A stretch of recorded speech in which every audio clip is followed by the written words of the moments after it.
under her direction and vision that we have been doing webinars on various topics since March 2020. Let me now introduce Mrs. Radha Bhatia to you. Over to you, ma'am. Good evening, everybody. Good evening, dear panelists. I think this is one of the best panel sessions. Mr. Anupam Kher, Ishi Khosla ji, and of course, our great, I call him a little boy, but he's a big boy now, Vikram Chandra. With Vikram, I go back many years because I played with his mom. Anupam ji, you remember how we met? In the lift of Roseate Hotel. And I appreciate the food which you eat at the Kheer. I can never forget that. But COVID has stopped your coming there. Dear Ishi, we met in a webinar session. We at Bird Group are driven by the motivation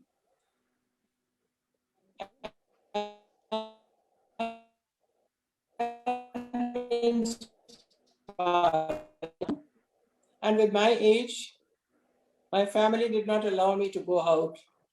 So I thought what to do and how to connect with people. So I started with two types of webinars. One was for the leadership, we call it the leadership initiative. And the other one came for the students because the younger generation are not the leaders, but they are leaders for tomorrow. We have to tell them that, listen, your best day is today. In spite of the COVID, you have many opportunities to learn through the webinars, and these are what we are carrying out. To carry on with webinars with all eminent people who can inspire. I know the younger generation and even the older ones are quite frustrated. I think India never needed any psychiatrists, but these are the people who are a psychiatrist to the society. They are motivating people to do new things, the new ways. Isn't it wonderful that we are together today? Anupam ji, I really like your best day is today. And if I'm not mistaken, this was taught to you by your mother. जो आज है, वो कल नहीं होगा. आज को ही अच्छी तरह सुंदर सजा के रखो. और आज का दिन हमारे इस वेबिनार इनिशिएटिव का खास अहम दिन है, जो कि आपसे बातचीत हो रही है. आप तो मोटिवेशनल एक्सपर्ट हैं, पर डियर इशी, ये हमारी हेल्थ की मोटिवेशनल है. तो आज हम दोनों को ज्वाइन करेंगे कि हेल्थ और लीडरशिप कैसे साथ साथ करके और एक नई जिंदगी हम लोग बिता सकें. On to Vikram. Sorry, Mr. Vikram Chandra. I could not find any other moderator than Vikram to connect with the two eminent people. On to you, Vikram. Thank you so much, Radha ma'am, for that introduction. And I have to say, it's a really long time since somebody said, described me as a little boy. So I will thank you for that. You made my day. May well be one of the best days, just for that one reason. And it's always obviously a great pleasure for me to be speaking to two people whom I've admired in their own fields for a really long time. Anupam Kher, of course, whom I have watched, in more roles than I can count, and always made an impact every time I saw him on screen or anywhere else. And Ishi Khosla, whose advice I have frequently tried to follow when it comes to what I should eat and not eat. And if I'm eventually healthy, I suspect you will have a lot to do with it, Ishi. So thank you for that. Without much ado, let me just start off by turning to the panelists. And Anupamji, why don't I start with you? How do you convince us that today is the best day? If it needs to be convincing thing to be done, then it is not your best day.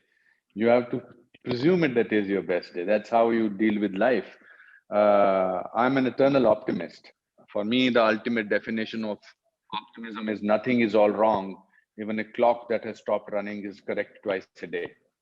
So when you come from a poor family background, from childhood, you are told that today is your best day. And that's what the title of the book suggests, because when I was finished writing this book, I thought, what should I be calling this book? And then I remembered my mother used to drop me and my brother to school, to this very local kind of a school. And at the gate, she used to tell us in Kashmiri, Chonuk az dost susani ko jaan, in Kashmiri, but which meant your best days today. Especially in COVID and in lockdown, it made us more realize that we keep running past nowhere. We keep planning for 3 months later what we'll do, and this is how much money I will earn, this is what I will buy, this is what I will keep for my people. And then one virus destroys all those possibilities, and you discover, no, it is important to enjoy the time that you are spending now. That's why it's an interesting conversation to be.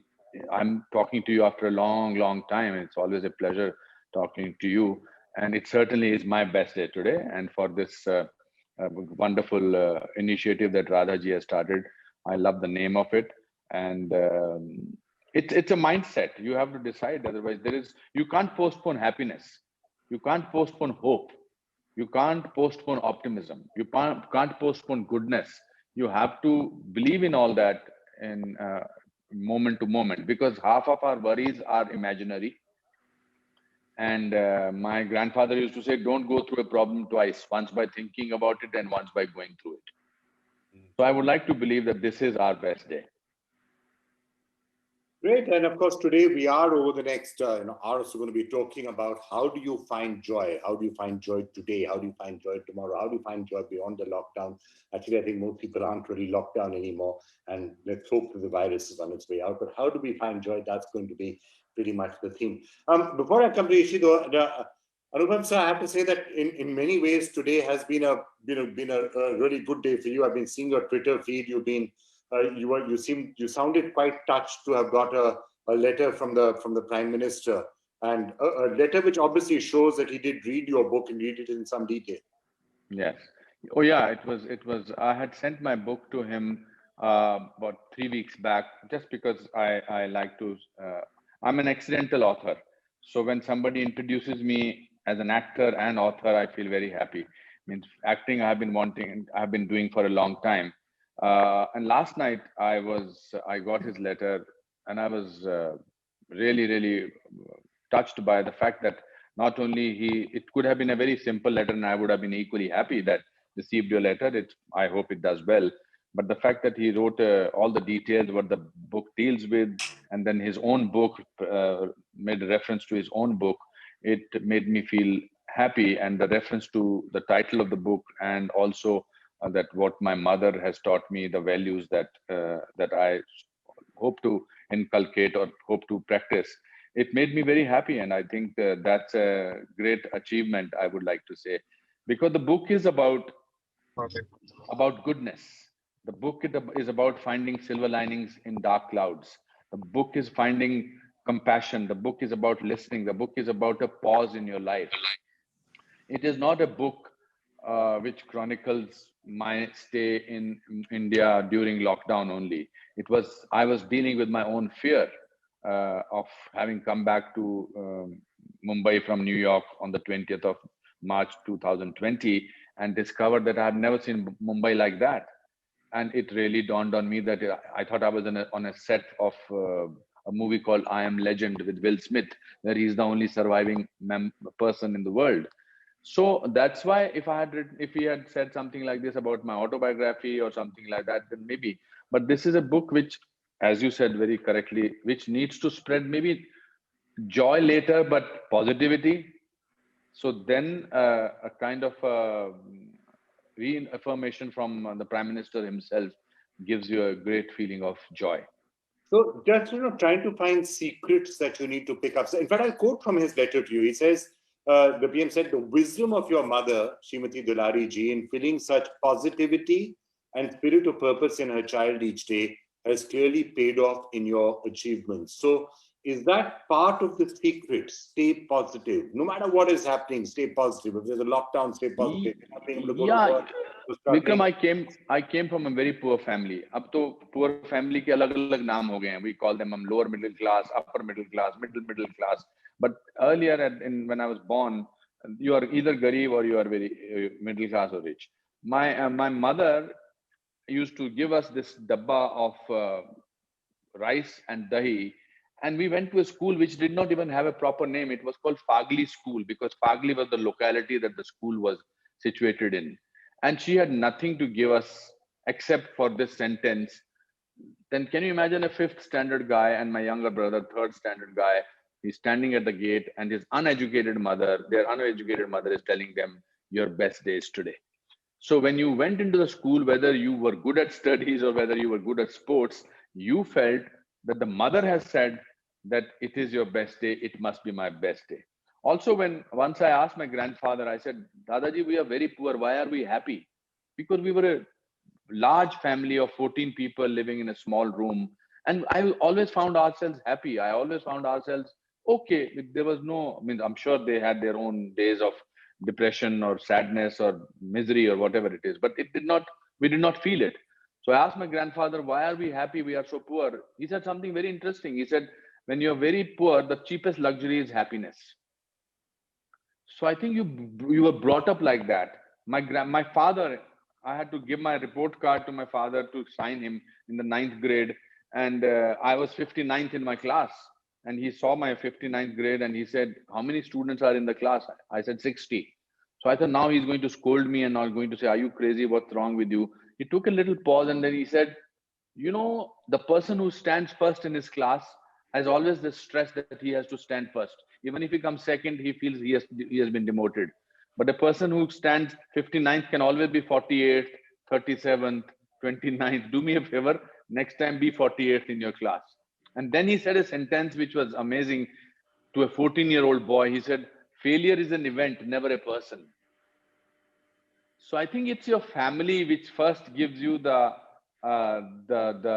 foundation of hope, the foundation of positivity. It starts from there. Right. Those are some really interesting points to touch upon. Ishi Khosla, if I could get you in now. So the importance of positivity, the importance of that sort of joy is clearly there. Is that as important as having a good diet? I think we can't de-link the two. And today, the way we see the connection between food and mood, it seems to be so intertwined and so affecting each other. So your food can affect your mood and your mood can affect your food. So, and well, this is just not philosophical, there is pure science around it. And I think what Anupam ji has just said is something which really are pearls of wisdom, which we seem to lose somewhere in the rush and the lifestyles we are leading today with mindless things that we do. And like he said, with the COVID and the kind of pause button that was pressed around us, around globally, it hit everybody, and that pause was needed in a certain way. And it was unfortunate that we had to pay a price for it. But certainly, if the positive side is to be looked at, it has made a lot of people realize this, that what you put into your mouth, your food, is important. It's not only about food is pleasure, food is happiness. And food is also something which nourishes your body, and you are responsible about what goes into your mouth. And we've always talked about it. We it's not a new concept that your diet is important as you grow, as you get into different parts of your life cycle. The diet needs to change. It's not new, but somewhere I think we were disconnecting the value of food and nutrition with respect to our body and what it was doing to us. And it's unfortunate that COVID has brought this into the limelight. Even people who were completely indifferent to what they were eating and what they chose to eat have now are no longer indifferent. I can see that with my patients, asking for more and more immunity boosting recipes and immunity boosting foods and diets and supplements and what have you. So yes, coming back to the question on joy and food, I would go back to something which, that feeling. We all know that, we have a gut wrenching feeling. We have butterflies in our stomach. So that we made those connections. It's a gut feeling. And that is where modern science is linking up food and your digestive system or your gut or your ability to handle food, different kinds of foods, which affect your mood. And there is what we call a gut-brain connection. I don't want to sound jargonish, but certainly I would like to bring it up as simply as saying that today scientists say that there is a second brain in our gut, and it is connected by the vagus nerve. It's called the gut-brain axis. And it is even more important than the brain that we conventionally believe is on our head, inside our head. And it's as it's interesting to see that if there are 8 messages, if there is one message from the brain to the gut, there are 8 from the gut to the brain. So it's as important. And and we see that most of the happiness hormones, the tryptophan, the dopamine, the serotonin, and the melatonin, they are all secreted in our gut. So somewhere the links are being 80 to 90% of these neurotransmitters are in the gut. So I think that highlights the importance of what goes into your mouth and how happy you are or how sad you are. And I'm sure Anupamji is eating right for him to be able to live this positivity. We're going to ask you, in just a couple of minutes, I'm going to ask you the secrets, like what should you be eating to make sure that your gut is sending the right happy messages up there. But Anupamji, if I can come to you, there's a line in your book about learning to dance in the rain rather than waiting for the storm to pass. So as we're looking for that ability to stay happy, and I'm sure she's going to tell us as to how you can eat right to keep that attitude going. How does a viewer watching this, how do you get that attitude? It's raining. Like, how do I dance and not wait for it to go away? And that's particularly relevant because the storm may well be with us for a while. A very similar line was written to me by my grandfather. You see, I was very fortunate. I keep on stressing on the fact that I lived in a joint family. Because joint family, there is somebody or the other as a child to answer your questions. Whether they are right answers or not, that's a separate issue. But child has a lot of curiosity. When I came to Bombay to be an actor, I was a gold medalist from drama school. But I was balding, I was thin in my early 80s. That was the last thing that you required to be an actor. You had to have a good set of hair and a photo shoot by Gautam Rajadhyaksha at that time. And I was thin. I was so thin that I could see it through a keyhole with my eyes. And I told everybody that I want to be an actor. They will say, "Aap assistant ban jao, aap writer ban jao." And then started a whole period of about 1 year when I was almost homeless. I was sleeping on the railway platforms. I don't want to talk about it to romanticize what I went through, but that's a reference point of my life. So I told my grandfather that I don't want to live here. I want to go back to Mumbai or to Delhi or to Lucknow or to Shimla because I'm humiliated. I feel very humiliated. I'm an educated actor. So he wrote back a letter to me, and in that letter he said, "Stay back. You are a drama school boy. Your parents have really worked very hard, and you have also now stayed there for 1 year. Remember, bhiga hua aadmi barish se nahi darta." So this is the line I wanted to. कि भीगा हुआ जो आदमी है वो बारिश से नहीं डरता. आप भीगे हुए आदमी को बारिश में खड़ा कर दो, वो क्या डरेगा इस बात से? हैप्पीनेस की प्रैक्टिस करनी पड़ती है Vikram. You have to tell yourself that I will not let anything affect me for the next 3 months. And this is not something which I know a lot of people will think ऐसा थोड़ा होता है, हमारी life में बड़ी tragedies होती हैं. You can either look at what is not happening in your life, or you can think what is happening in your life. So if you practice for 3 months that whatever may happen, God forbid you may not lose somebody, etc. But whatever may happen, I will not get upset about it. I will remain calm and I'll be happy. After 3 months, you will get used to it. You just have to delay your response by 3 to 4 seconds. It is something we get too indulgent with our miseries. I know that miseries make us feel closer to ourselves. Even as an actor, I always feel that tragedy is easy to do, because everybody can identify with your sorrows. If you see somebody losing somebody in the family on the screen, or somebody is going through some bimari or something like that, it's easy to identify. But it's very difficult to make people laugh, because laughter is physical, happiness is physical.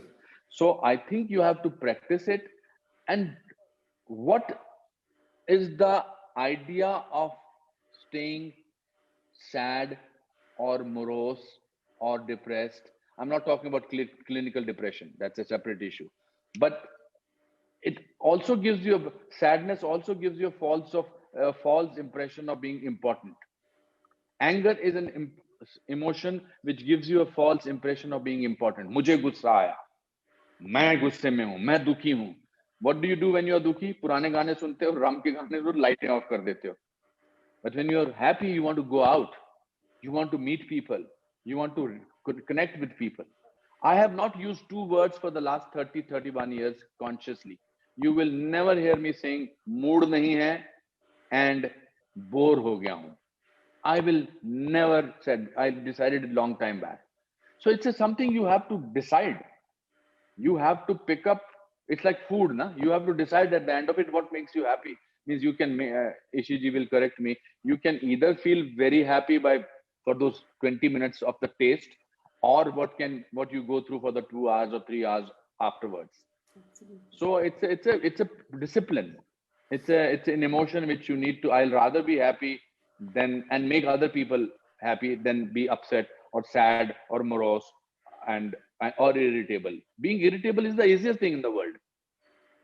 This is such good advice. Train yourself to be happy. Tell yourself you will not be miserable, and you actually find yourself happy. But Ishi, the point that Anupamji was just making, let me throw that to you. Sometimes you eat food because you get that happiness when you're eating something, but you're now telling us if it's the wrong thing that you're eating, it's going to sit in your gut and make you unhappy for the next 2 to 3 hours. Is that a fair way of describing it? And if so, what should you be eating so that your gut is sending the right messages? That's a very good question, but it is a longish answer, so I'll try and make it as crisp. But yes, how do you know what you should be eating? It's literally that gut feeling, but sometimes it is interesting that I have to say this, that sometimes your gut may be getting injured without your having gut symptoms. So that's really, so the science around it, and which is why many people don't realize that they're eating wrong, because the body is not giving out the symptoms in the gut. So I have say a person who's depressed in antidepressants, or has a bipolar problem, or any other mental illness or anxiety for that matter. And if you ask them if you have any digestive issues, mostly they say yes, but sometimes they say no, we have nothing. But I say I have evidence from your blood work that there is you need to avoid certain foods, and but it doesn't bother us. So it is something which whoever is listening must know, that just because you don't have digestive symptoms, it doesn't mean your gut is not hurting. So there are what they are called silent food sensitivities. So I would probably just end up saying that Foods which are good for you are what we call anti-inflammatory foods. And there is a whole lot of conversation around it. Again, it sounds like jargon, but it really is about the kind of effect that food is having on your system. And these pro-inflammatory foods which light the fire. So inflammation is nothing but arg. So arg is like a spark, an agni. If you have too much of heat, it is going to cause inflammation, and that inflammation can be counterproductive. A certain amount of agni is needed, but when it goes out of hand, it is when it causes problems, and it can cause problem in your brain and give you, psychiatric problems, or neurological problems, or it can be on your joints, or it can be on your, so it can go on and on. So essentially, how I would say, an ideal diet would be something which reduces, all of this is mediated through the little tiny bugs that you can't even see within your with your eyes. They're called the microflora, the tiny bacteria, fungus, viruses, which sit inside our gut and are actually determining who we are. And if they are not happy, we are not happy. So these little bacteria, fungi, or the microflora, microbiota, whatever you want to call it, if they get disturbed with chemicals, they get disturbed with too much of sugar, they get disturbed with too much of stress or poisons around us. So the diet has to be something which is anti-inflammatory. The foods which trigger food sometimes are, in certain people who have food sensitivities, are gluten and dairy, and they have a huge, they have what we call opioid effects in our, directly affecting our brain. They have, we have something called gluteomorphine and casomorphine, which are molecules which affect your brain. So for a lay audience, I would just leave it at the fact that, pro-inflammatory proteins and excessive chemicals, pesticides, and too many medicines should be kept away, because these tiny bugs inside us get troubled, and when they are troubled, they trouble our gut, and they trouble our brains and our mood and our general well-being, and then it leads to from minor deficiencies, disorders, to diseases, and that's the way it works. So avoid pro-inflammatory food is what you're saying, which will in some cases will be specific to people if it's gluten or dairy or those sort of intolerance. But in a more general sense, you seem to be saying avoid too much processed food and have more natural. Would that be a correct way of looking at it? So yes, so I must add that to my answer, that yes, we need, what are the anti-inflammatory foods? So increase the quotient of what we always hear about good health is increase those vegetables and fruits, the brightly colored vegetables and fruits, now also called like a rainbow diet. These are the chemicals in food which will help our mood, which will enhance our mood. The good fats in our diet, fat again has become a very bad, it has a bad reputation. But let me tell you, there are good fats which affect our mood directly. These are what are found in fish, and the omega-3 fats and the brain. So the populations in the world who eat these high levels of omega-3 fats do not have these inflammatory conditions. They don't have depression. They don't have arthritis. They don't have heart disease, despite having very high fat diets. So the benefit really comes from these anti-inflammatory fats in our diet. So have good fats, have healthy fats that do not have highly processed and refined oils. Are good old fats. Let's just go back to the basics, the cold pressed oils, the virgin coconut oils, the sesame oil, the mustard oil. We don't have to have olive oil. Of course, if you can, wonderful. But yeah, our traditional ghee and butter are excellent fats. So these are anti-inflammatory. And all the good, the probiotics and the prebiotics and the fiber and lots of water, because all the nerve transmission in the body happens through with water if there's adequate fluids in the body. So everything. So diet is so large a subject. So I don't think I want to get into all the aspects of it, but yes, certainly remove the pro-inflammatory and add the anti-inflammatory components. And I think we are in a good place. And if it needs further decoding, we can do it if we have time. Yes, we should have a. I don't want to hog the line at the time with Anupam ji there. No, we we'll decode it a little bit further, but all this talk about inflammatory food and non-inflammatory, anti-inflammatory food. Anupamji, I have to ask you, I mean, you spend so much time also on things like social media and the other things. Now, is keeping calm, being positive, being happy, all of that. A lot of people will say it's very difficult to do that in the modern time, because even if you're feeling, peaceful and calm and serene and not wanting to let things bother you, the minute you switch on your TV set or you're getting onto social media and you're having all of this stuff coming at you, how do you still remain positive? How do you still say, I'm not going to think negative thoughts when you seem to be surrounded by a lot of negativity? So the person who has decided to be happy or decided to be positive does not mean that he does not go through all the other emotions, as I said earlier. But if you can detach yourself, in my book I say that stop watching news. I know, thank God, you are not a regular news person now, because all my friends in media sort of say, why have you written that? I decided 3-4 years back that I will not sleep with the news and I will not wake up with the news. I made a conscious decision.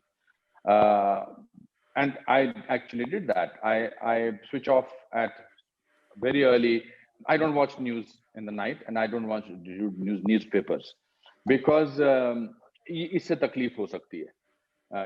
And social media, maybe if you, it's also written in my book that I decided that I will take a break from social media for 1 month and I'll see whether I can survive that or not. And I discovered that I could. And when you can discover that these are the things that you are not completely dependent on, it's such an amazing feeling of triumph. If what is written in social media about you is truth, I will want to change that about myself. If it is not the truth, I have the capability of ignoring it. The other thing is that, as I said to you, that it is a matter of practice. Vikram, I don't know, you come across as a very calm person, so I don't think you have these issues. But if you meet somebody in your neighborhood or among your friends, tell them to practice, really practice. It's like any other habit. It's like driving a car. The more you drive it, the more free you become with it. When you're learning it, it's difficult. You don't know how to go about it. And then you sort of fix the rear mirror and you turn around. It's just a matter of how there are only 4 to 5 people who matter, whose opinion should matter to you. We are constantly made to feel in today's time that somebody else is doing better than you. We are living in a world where somebody else is doing better than you. It's being told to you by social media that somebody has more followers than you. You got more mentions, you got more likes, you got less people. Instagram में मैंने इतनी अच्छी photo डाली थी, इसमें जितना ज़्यादा है नहीं. So you are living in a world where you are constantly being told that somebody is superior to you.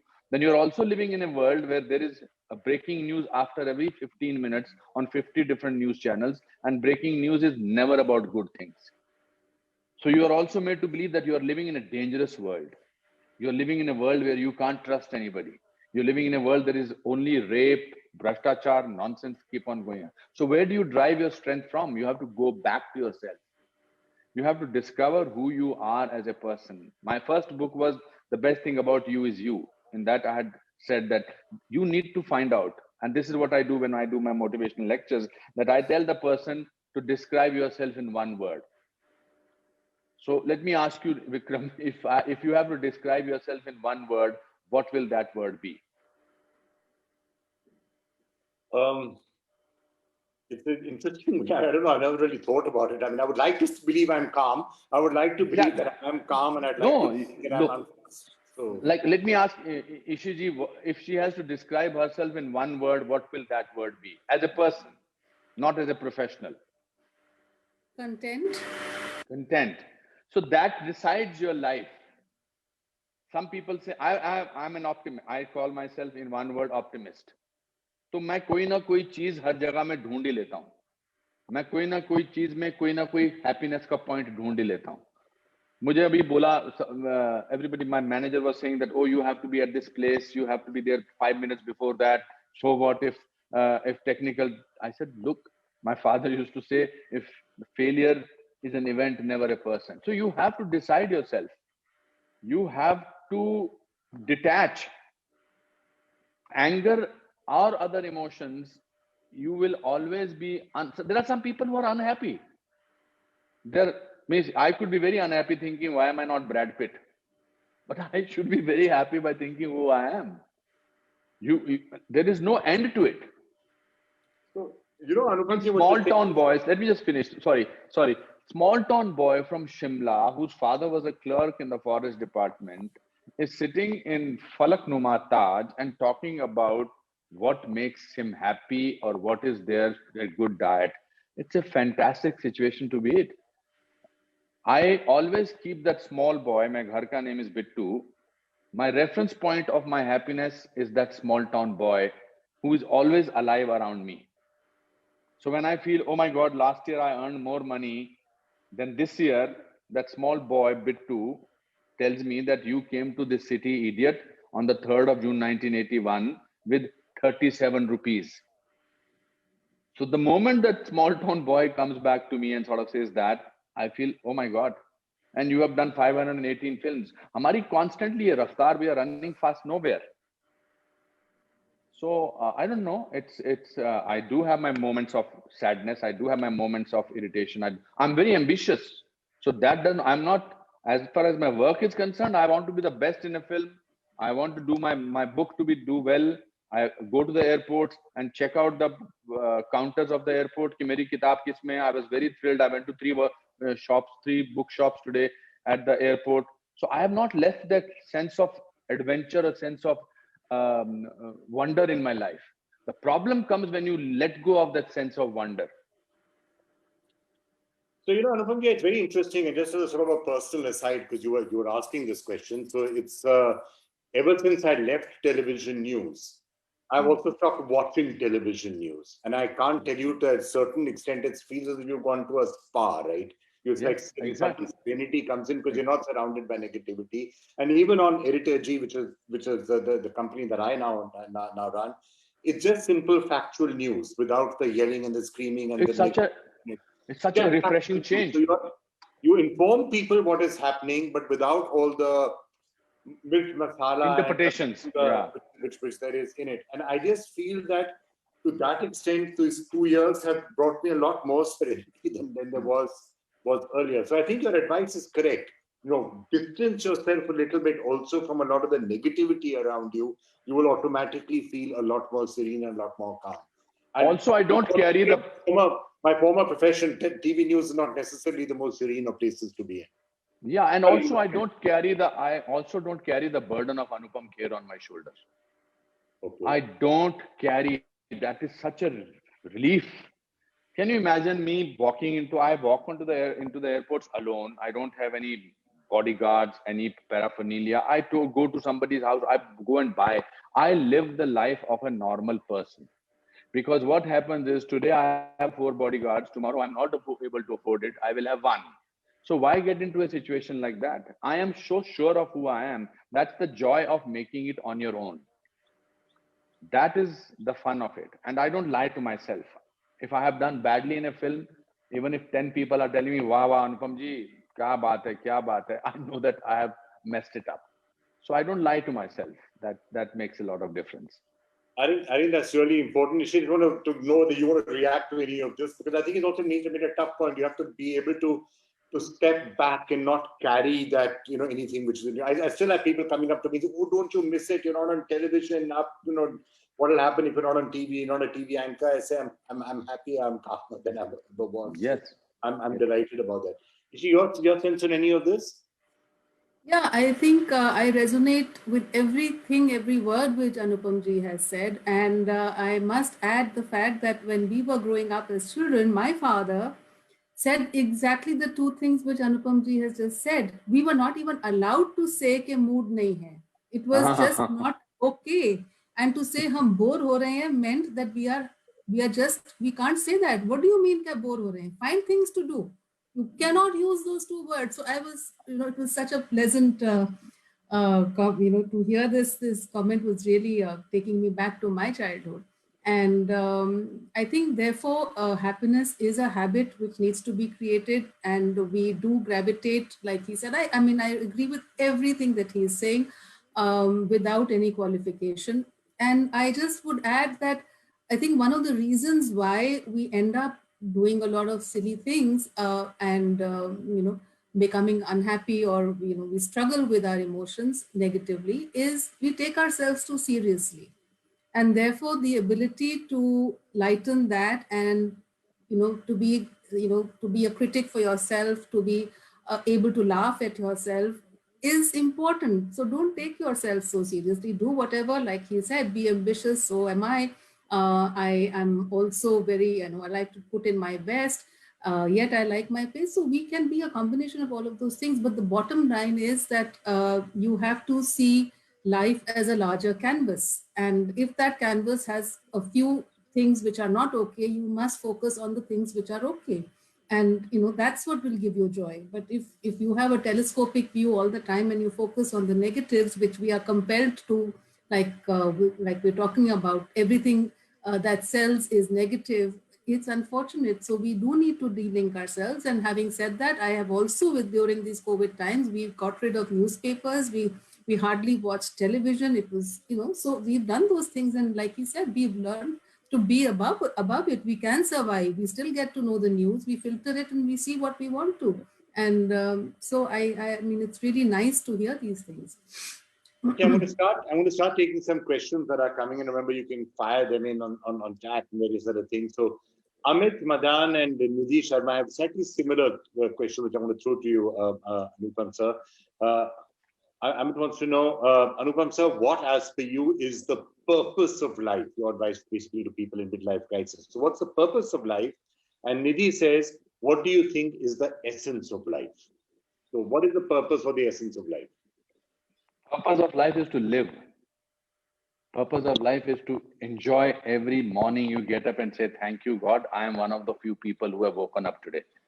Purpose of life is to sort of live life. It's so amazing that my father, who died 9 years back from a strange disease, that he suddenly stopped feeling hungry and thirsty. So he almost starved to death. And so I had told my brother that please call me whenever, if he's very unwell. So my brother one day told me that he wants to talk to you.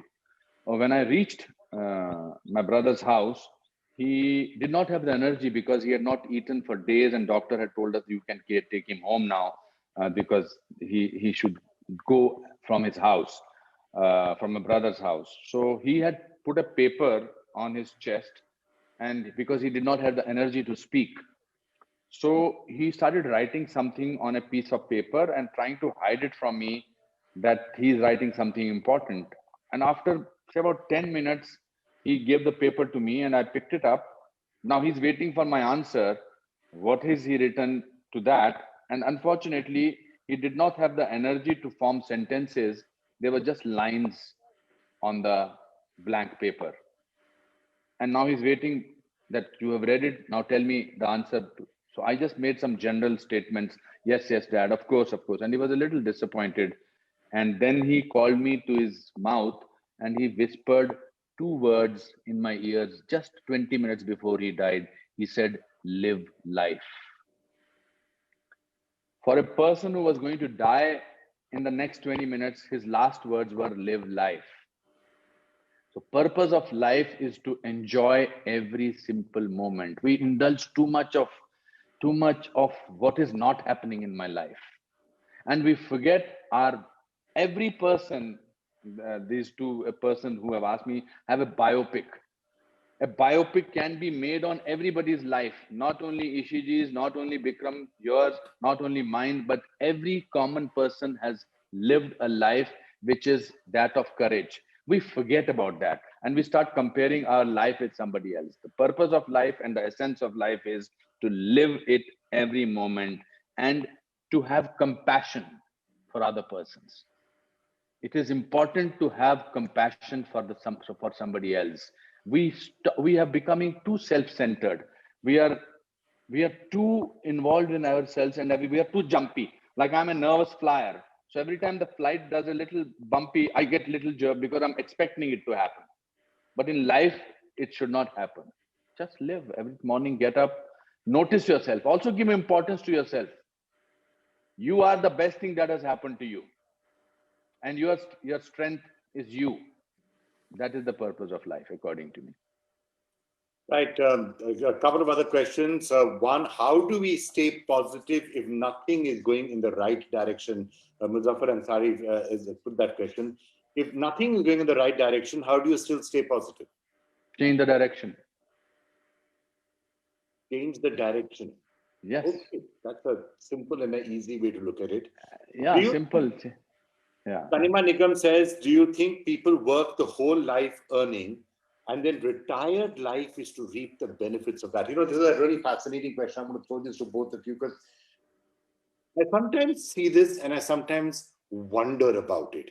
You see people slaving their entire life, not having time for family, not having time for anything else. You're just saying, I'm working, working, working, working. And when I retire, that's when I'm going to enjoy life. What is your take on that? Is that right? I don't think that. I don't think that happened. We are talking about people like my parents. My father used to leave at 7:30 in the morning, and he will walk for 15 kilometers from our home in Shimla to his office and come back walking 15 kilometers at 8 o'clock. That was his monotony of life. But I never saw him depressed about it, because he said journey is much more important than destination.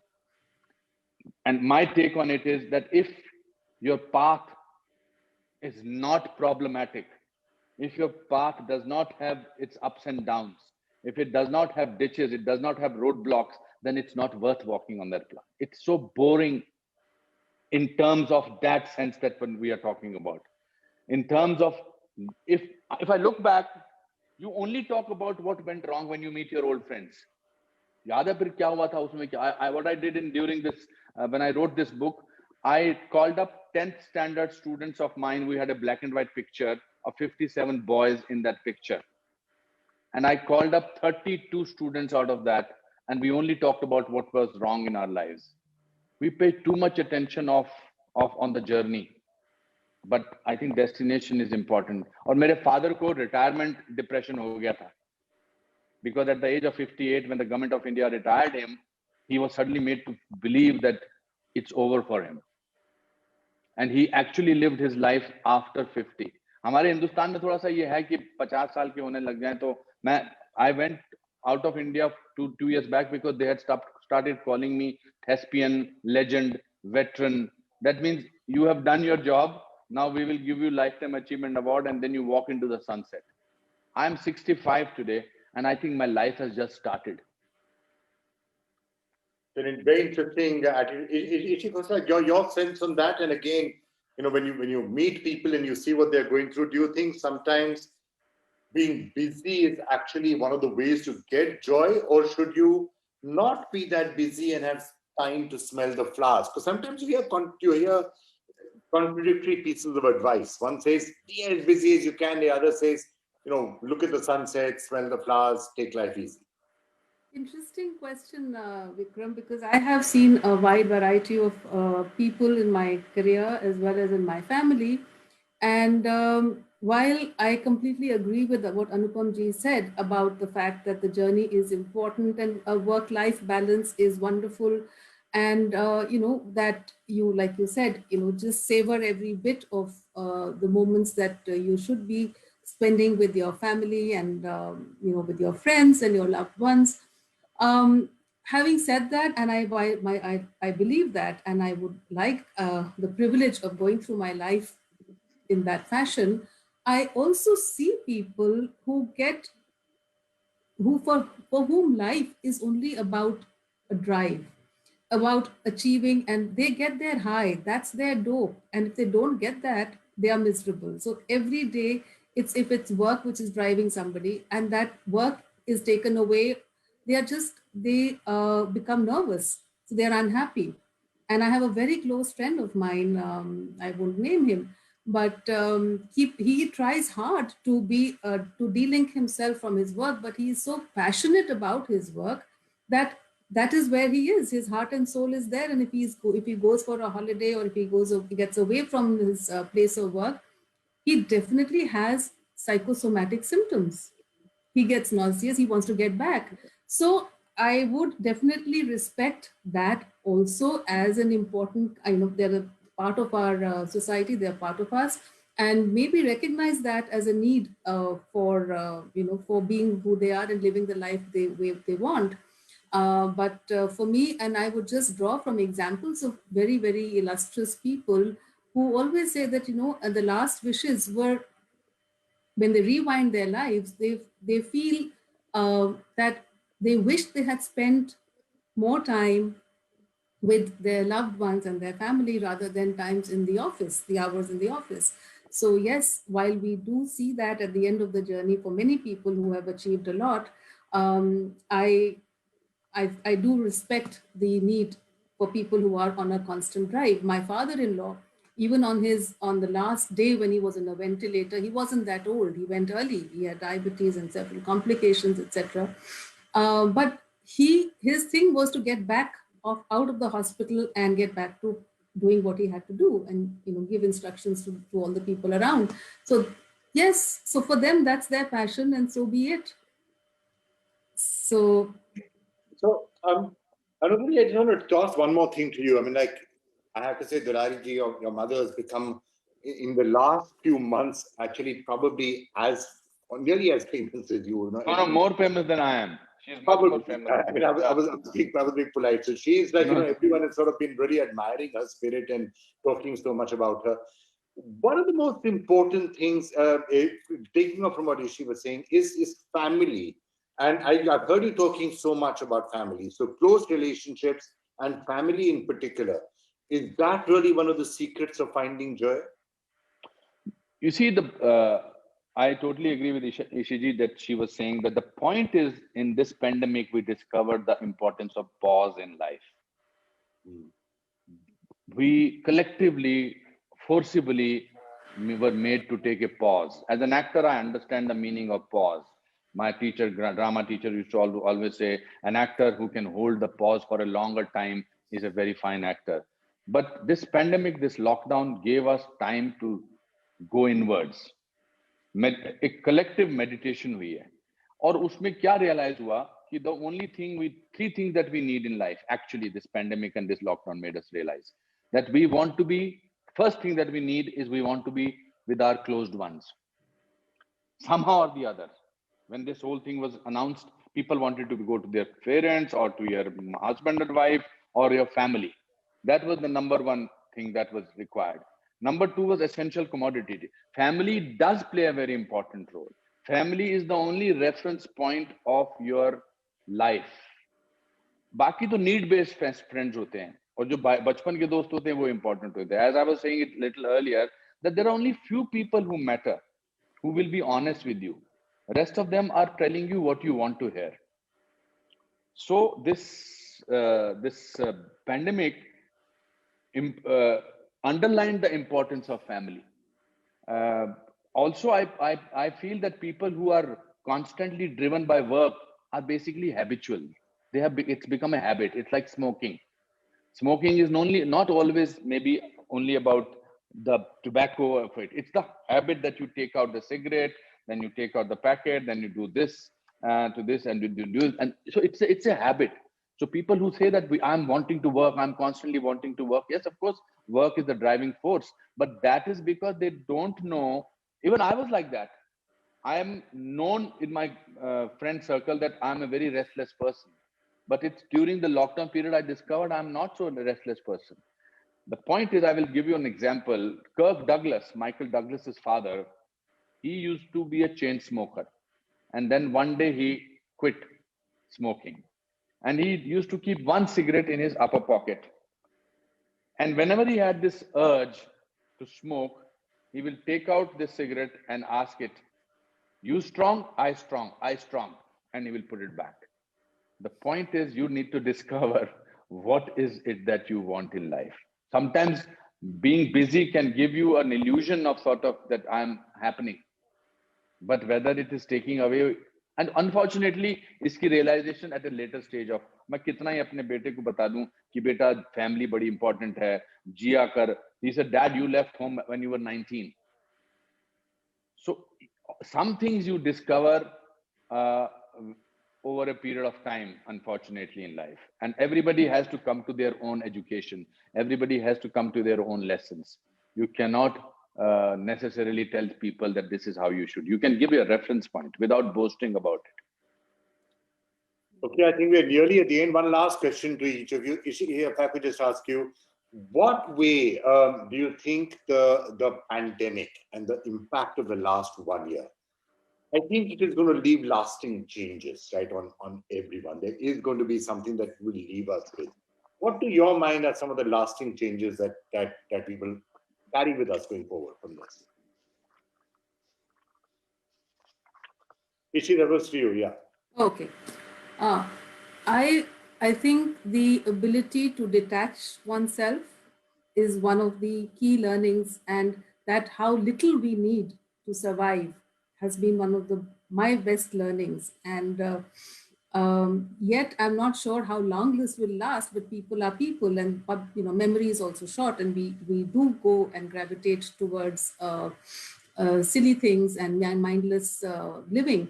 But I really hope that we are able to take that message of the fact that we can do with very little, and our needs should be really something which should be, I'm not saying everyone needs to be frugal or anything like that, but I just feel that we need to limit our frivolous, whatever we are doing, frivolous activities. And I would really look at this also as an opportunity for people to understand how important food is in their lives. And not because I am in the space that I am, but I believe that food is what defines not only us, it's the Brahman, it's our existence, it's our connection with the world, and it's also going to define our future generations. So what we put into our mouth, what goes at the end of our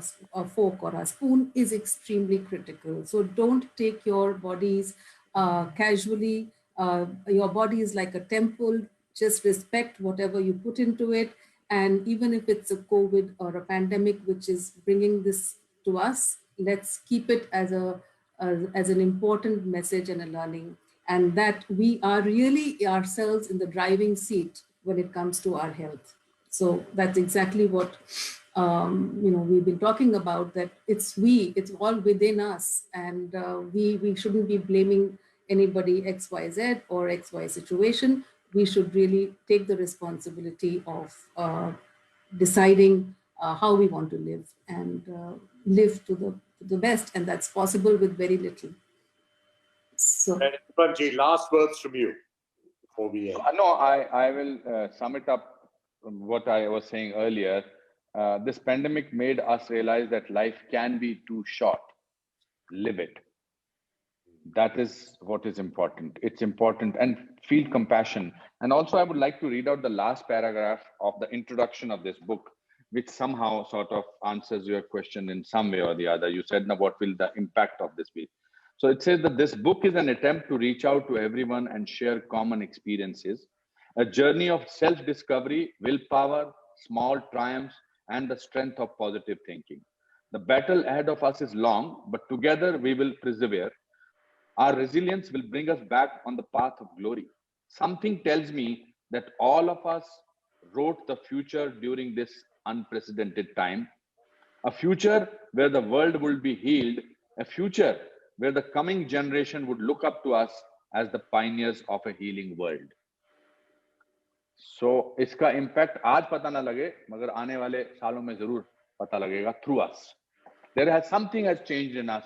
I'm sure it's very natural for us to go through that change. All right, so live life. Live life. I think that's the overall lesson and message that has come from here. I think we're over time now, so thank you both so much for joining us. Ritesh Paliwal, I'm going to throw it across to you. Thank you, Vikram. First of all, I would like to thank you for asking right kind of questions for the benefit of the group. He always does that. Yes. So my takeaway for the session is to remain positive and healthy, both mentally and physically. And I would like to end the session by thanking Mr. Khair and Ms. Khosla for sharing enormous experience and positivity with us. I'm like 100% charged with positivity now. In the end, a great thanks to Ms. Radha Bhatia for initiating the leadership program. I think this is going in right direction for the leaders in the business, like what I am, and for the younger ones, how to look up to the experienced people like Mr. Khosla and Mrs. Khosla and Mr. Khair. So thank you very much for everyone being part of the discussion, and hopeful to see you soon in future. Thank you. Thank you. Thank you. Nice to meet you, Ishiji. Nice. Thank you. Lovely to talk to you, Vikram. It's a privilege and an honor to be on this panel. My pleasure too, my pleasure. Thank you. Bye, Vikram. Say hi to everybody in your family. Will do.